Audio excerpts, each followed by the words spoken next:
Hi students, 12th computer application, 3rd chapter, introduction to database management system. So DBMS short DBMS.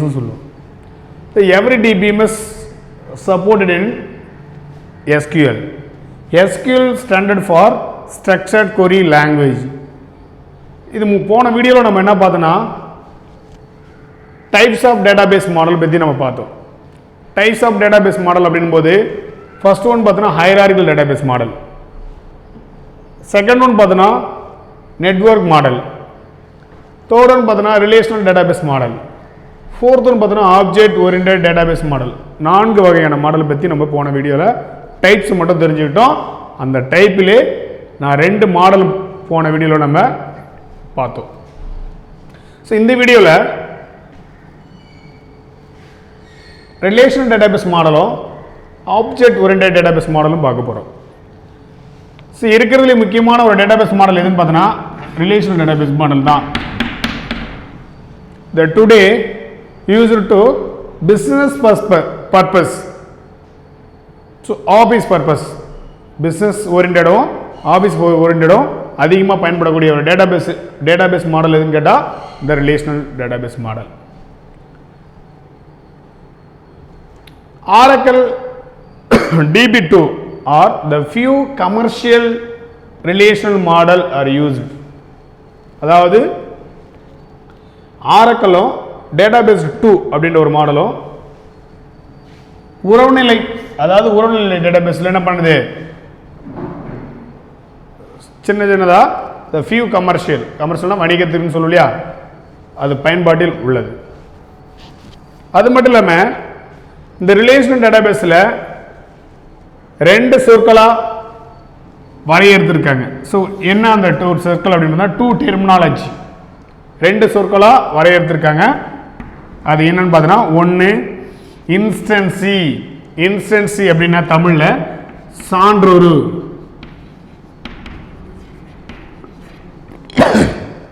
இன்னொன்று பார்த்தோன்னா schema, அதுக்கு திட்டம். ரெண்டு சொற்களாக வரையறுத்திருக்காங்க. அது இன்ஸ்டன்சி அப்படின்னு சொல்றது, இன்ஸ்டன்ஸ் என்னன்னு பேர் பார்த்தோன்னா ரிலேஷனல் அப்படின்னு சொல்லலாம், இல்லை டேபிள் அப்படின்னு சொல்லலாம். சரியா? ஸோ இப்போ இன்ஸ்டன்சி அப்படின்றதுக்கு என்ன மீனிங் பாருங்களேன். A table consisting of row and columns, வரிசையும் நெடுவரிசையும் கொண்டு உருவாக்கப்பட்டது தான் டேபிள். அதை தான் நம்ம இன்ஸ்டன்ஸ் சொல்லுவோம்.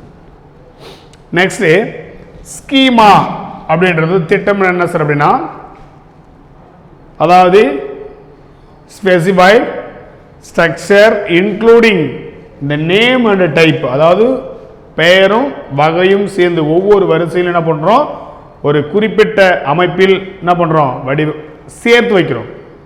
இன்க்ளூடிங், இதுக்கு பேர் ஸ்கீமா. எப்படி சார் அப்படின்னு கேட்டால், ஒரு ரிலேஷனல் டேட்டாபேஸ் இருக்குன்னு வச்சுக்கோ. டேட்டாபேஸ், அதாவது டேட்டாபேஸ்னா டேபிள் இருக்கு, இது ஒரு டேபிள். இந்த டேபிளில் நம்ம என்ன பண்ணுறோம், ஸ்டூடெண்ட்ஸோட நேம்னா நேமுக்கு நேராக என்ட்ரி பண்ணுறோம், நேம். ரிஜிஸ்டர் நம்பர் அப்படின்னா ரிஜிஸ்டர் நம்பர், அதுக்கு நேராக என்ட்ரி பண்ணுறோம். தமிழ், இங்கிலீஷ், இது ரெண்டு சப்ஜெக்ட் மார்க் இருக்குது. இதோடைய டோட்டல் கண்டுபிடிக்கணும்னு வச்சுக்கேன். அப்போ டோட்டல் கண்டுபிடிக்கும்போது நேமுக்கு நேராக நேம் என்ட்ரி பண்ணும், ரிஜிஸ்டர் நம்பர் நேராக ரிஜிஸ்டர் நம்பர் என்ட்ரி பண்ணும். Table, Tamil mark, English mark, இந்த மாதிரி என்ட்ரி பண்ணி அதோட டோட்டலை கண்டுபிடிப்போம். ஸோ இந்த மாதிரி ஒழுங்குமுறை அமைத்து வைத்திற்கு பயன்படுத்தக்கூடியது ஸ்கீமா, திட்டம் சொல்லுவோம். இங்கே ரிலேஷன்னா டேபிள் சொல்லுவோம்.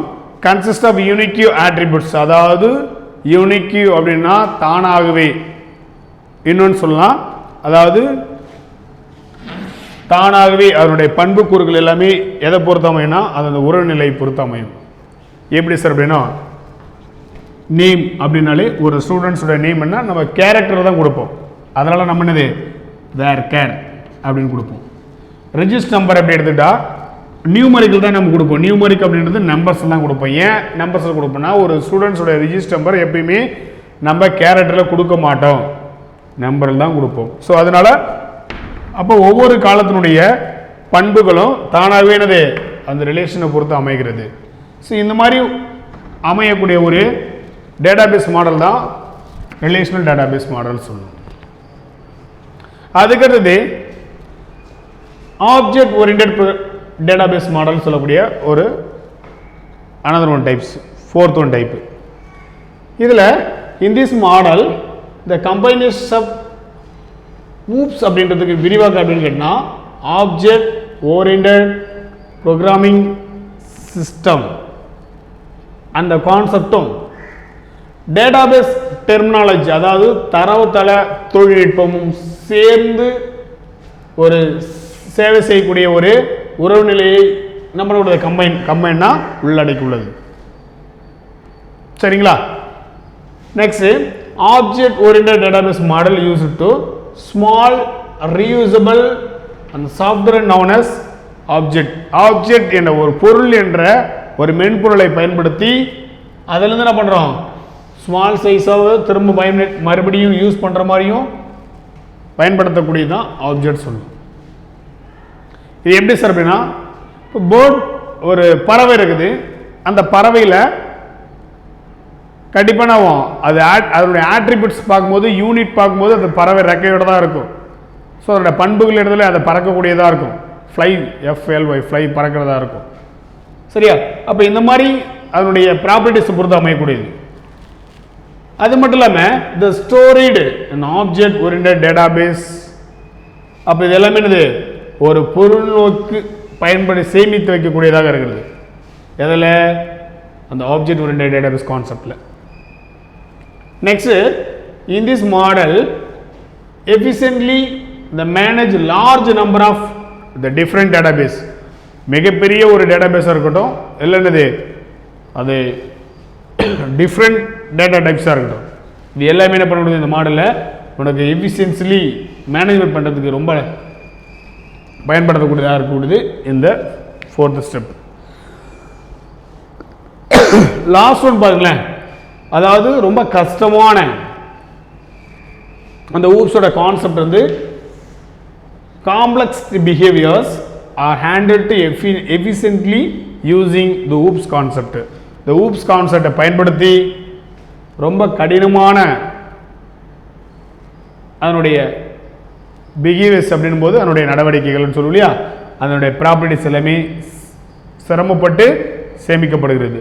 ஸோ இந்த மாதிரி செயல்பட்டு எக்ஸிக்யூட் பண்ணக்கூடியது தான் இந்த ஆப்ஜெக்ட் ஓரியன்டட் ப்ரோக்ராமுடைய மாடலுடைய யூசேஜ். ஸோ நம்ம ஏன் அதை பற்றி நம்ம தெரிஞ்சுக்கிறோம் அப்படின்னு கேட்டால், object oriented program database model வந்து என்ன சார் அப்படின்னா பாருங்களேன், ஆட்ரிபியூட்ஸ் சொல்லுவோம், ஆட்ரிபியூட்ஸ் ப்ரொசீஜர் அப்படின்னு சொல்லுவோம், இன்னொன்று கேரக்டரிஸ்டிக்ஸ். இந்த 3 பண்புக்கூறுகளை பேஸ் பண்ணி தான் கேரக்டரிஸ்டிக்ஸ். ஆட்ரிபியூட்ஸ்னா பண்புகள், ப்ரொசீஜர்னா அதனுடைய அதாவது என்னது வரைமுறைகள் சொல்லுவோம், கேரக்டரிஸ்டிக்ஸ்னா அதனுடைய குணங்கள் சொல்லுவோம். சரிங்களா? ஸோ இந்த மாதிரி இதனுடைய பண்புகளை பேஸ் பண்ணி தான் உனக்கு எக்ஸிக்யூட் ஆகக்கூடியது இந்த object oriented programming database model. So இந்த டேட்டாபேஸில் நாம் ஏன் இது படிக்கிறோம் அப்படின்னு கேட்டால், ஸோ இந்த ஒவ்வொரு டைப்பும் என்ன எப்படி எக்ஸிக்யூட் ஆகுது, இதை எந்த டேபிளில் உள்ளே போனோம்னா நம்மளுக்கு பெஸ்ட்டாக நம்மளுடைய டேட்டாபேஸ் வந்து பர்மனெண்ட்டாக இருக்கும் அப்படின்றதுக்கு ஒவ்வொரு டேட்டாபேஸ் மாடலையும் நம்ம தெரிஞ்சுக்கிறோம். இதில் 4 டைப்ஸ் சொன்னேன், hierarchical, network, relational, object oriented. So இந்த 4 டைப்புமே ஒரு 5 மார்க்கை கேட்குறாங்க. நான் முன்னாடியே சொல்லிட்டேன், இது ஒரு 5 மார்க் கொஸ்டின், கன்ஃபார்மானது பப்ளிக்கில் கேட்கக்கூடிய எதிர்பார்க்கக்கூடிய ஒரு கொஸ்டின். ஓகேவா? ஸோ இதில் ஒவ்வொன்றுத்துலேயும் 5 பாயிண்ட்ஸ் எழுதி போட்டிருக்கேன், அது எல்லாமே ஃபேர் நோட்டில் காப்பி பண்ணிக்கோ, டவுட்டான கேட்டுக்கோ. Okay? So thank you students, thank you for வாட்சிங். ஸோ அடுத்த வீடியோவில் நம்ம என்ன பார்க்க போகிறோம் அப்படின்னு பார்த்தோன்னா, ER மாடல், அதாவது ஆப்ஜெக்ட் ஓரியன்டட் டேட்டாபேஸ் மாடல் சொல்கிற மாதிரி ER மாடல் ஒன்று இருக்குது. அந்த ER மாடல் பற்றி நம்ம தனியாக பார்ப்போம். சரியா? அடுத்த வீடியோவில் நம்ம பார்க்கக்கூடியது ER model. Thank you student, thank you for வாட்சிங்.